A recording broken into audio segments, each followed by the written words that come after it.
Hi, it's Paul Sackis, Good News Broadcast, speaking to Dr. Stephen Passik. Hi, doctor. How are you? I'm fine today. Thanks for having me on. You're an associate attending psychologist in the Department of Psychiatry and Behavioral Sciences at Memorial Sloan-Kettering Cancer Center in New York, and an assistant professor of psychology and psychiatry at Weill Medical College of Cornell University in New York as well. We're going to talk about the Office of National Drug Control Policy just announced its new domestic drug control strategy. Okay. First, tell us about that organization, the Office of National Drug Control. What do they do? Well, that's the White House-based office. That's where the drug czar is, and it represents the president's policy for a drug control strategy for the coming for the future. And this one, I think, is a very interesting strategy and a step in the right direction, because it emphasizes the public health aspects of the problem of prescription drug abuse.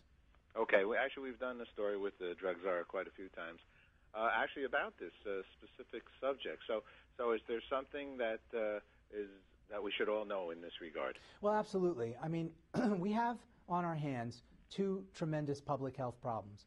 On the one hand, we have the problem of chronic pain.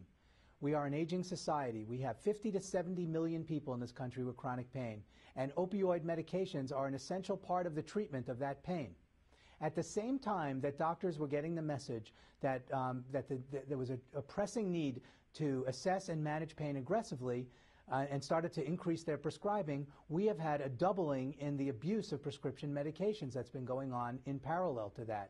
And it's very important, and I think the ONDCP document really does take account of this, is that we recognize that we have two interrelated problems and come up with strategies that doesn't play one off the other. Now, who are the people that we feel are abusing this? Well, it's a tremendous problem, particularly amongst young people. One of the really frightening aspects of the growing problem of prescription drug abuse is that marijuana and prescription painkillers have been running neck and neck over the last several years as to which drugs the youngest users, the new initiates to non-medical use, are going to turn to first. And kids, I think, particularly teenagers, labor under the misconception that because doctors prescribe these medicines that they're safe to experiment with. And of course, nothing could be further from the truth. Okay. First of all, they don't know which I don't even know what. Sometimes I get concerned. I write on them which bottles for what in the medicine cabinet. I mean, to take somebody else's drug it's mind-boggling how anybody can even consider doing that. I'm with you. That's really true. And at the same time, from the beginning, when this problem started to come on the radar screen, one of the statistics that we had was that 60% of non-medical users of medications get them from friends and family. And so what's gone on over this time is that, essentially Granny's medicine cabinet has become the place to go to get high as opposed to going to a drug dealer.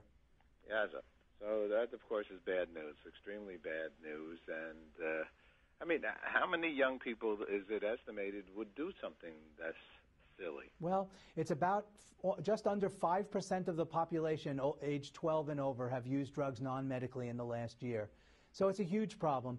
Some of that is self-medication. Some of that is an attempt to get high. Some of that is, just kind of an attempt to get out of oneself. I mean, there's a whole range of reasons why people do it. It's all dangerous. And I think we need strategies, and we need new technologies, and we need a policy. And what I think the ONDCP really has taken a step in the right direction is with their focus on the fact that this is a public health issue, and it emphasizes education and prevention, and it emphasizes the role of doctors, and it recognizes that there's a lot of stakeholders here.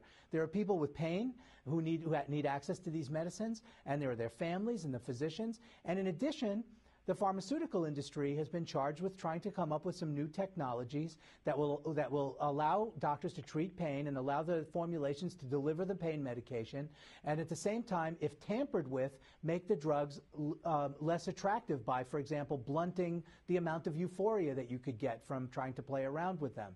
So, it's a multifaceted problem. It needs a multifaceted approach.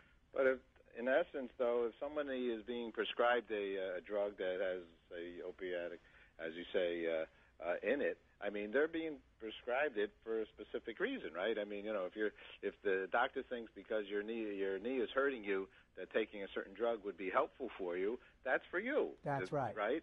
The problem is that you're saying is it's you and now possibly your own child. That's right. And I couldn't have said it better myself. It's really important that parents recognize that it could be your kid. It could be your grandkid. I mean, I've worked with kids in the recovery high schools that, where kids who had drug problems are now, working a recovery and going to school with other kids working a recovery. And you talk to them. I mean, some of them were straight A students. And so, it cuts across all the demographics. It really is a huge problem, and it could be your kid. So you do need to take the steps that you need to take. If you have pain, for example, and you have chronic pain, you could go to your doctor and ask about these new abuse deterrent formulations and ask if they'd be right for you. Additionally, if you have these medicines in your home, lock them up. Dispose of the ones that you're not using anymore. Talk to the pharmacist about how to dispose of them.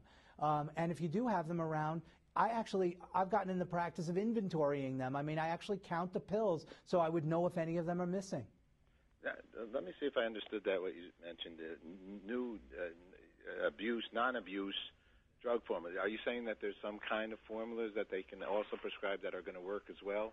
Well, the industry has really been working hard on this problem, and there's been a lot of smart people, and there's a lot of ingenuity here. And one of the approaches, the one abuse deterrent opioid formulation we have out there is a drug called Embeda, that is basically morphine with an antagonist in it. Now, a lot of times when people use drugs non-medically, they don't take the drug as prescribed. They don't take it by mouth. Well, what happens with Embeda is if you take it by mouth, it's basically just long-acting morphine, and it relieves your pain. On the other hand, if you crush it or tamper with it, it actually has an antagonist in there that will blunt the euphoria. That's the one such product we have on the market right now. The industry is hard at work at other kinds of approaches, including, for example, physical barrier approaches that make the drugs harder to crush, or gels that make them hard to inject. And so there's a lot of thinking going into this, and it represents a piece of the puzzle, but so too does the role of doctors and parents and educators in dealing with some of the other aspects of this problem as well, particularly, for example, the drug disposal and storage aspect. Let me ask a question. I mean, because, for a period there, everybody getting something on the Internet, an email or a junk email that says prescription drugs, I like to say, from Canada or from Africa or from wherever they are, prescription and or generic. Is this part of the concern? Well, it's actually been kind of controversial, people trying to figure out what percentage of the problem really comes from the Internet and what's really available. I've heard estimates that were very high and very low, and I think it's a little bit hard to characterize. But I do think that, when we look at the sources for non-medically used medications, the one that I mentioned earlier, the fact that 60% of the non-medical users are just getting it from friends and family, then we know we have an issue, where we really have to educate about storage and not sharing these medicines. And that's the lion's share, it seems to me, of the medicines that are being used non-medically. It's almost mind-boggling to think that any parent would give any child their prescriptions with, that the kids or whatever, someone is, just give it to them. I mean, it's just mind-boggling to even imagine that could be. Yeah. And then, once again, it's mind-boggling to think that any kid goes in and takes their parents' drugs. Oh, it is a big concern. So, once again, the websites are? To read the actual drug control strategy itself, you can go to ondcp.gov.